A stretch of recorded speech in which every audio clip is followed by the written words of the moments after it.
मैथिली दुल्हन इसके मनमोहक गीत जरूर सुने। यदि अच्छा लगा तो चैनल सब्सक्राइब जरूर करें।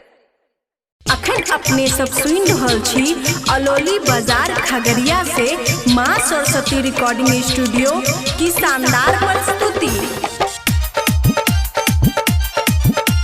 म्यूजिक बाय डीजे गुड्डू राज। जहिया से अहिलाई फर्जी जमाना घर में होय छै माय रहे हो भैया हो। जहिया से अहिलाई फर्जी जमाना घर में होय छै माय रहे हो भैया हो। हमर भैया हो छौरी सब तोराई फोनवा पर प्यार। हमर भैया हो छौरी सब तोराई व्हाट्सएप पर प्यार।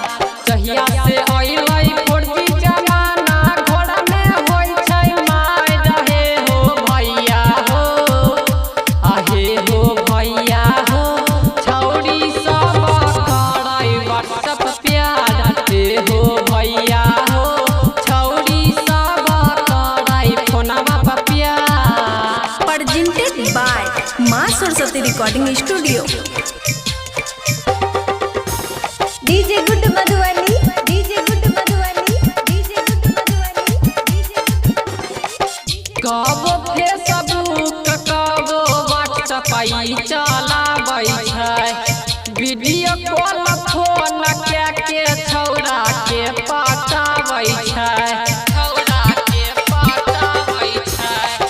कबो फेसबुक कबो व्हाट्सएप चलाबै छै। वीडियो कॉल फोन के छौरा के पटाबै छै।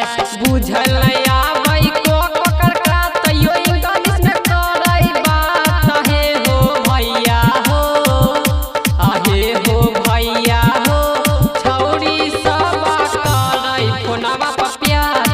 हे हो भैया हो छौरी सब करै व्हाट्सएप पर प्यार। प्रेजेंटेड बाय माँ सरस्वती रिकॉर्डिंग स्टूडियो अलौली बाजार। DJ good Madhubani,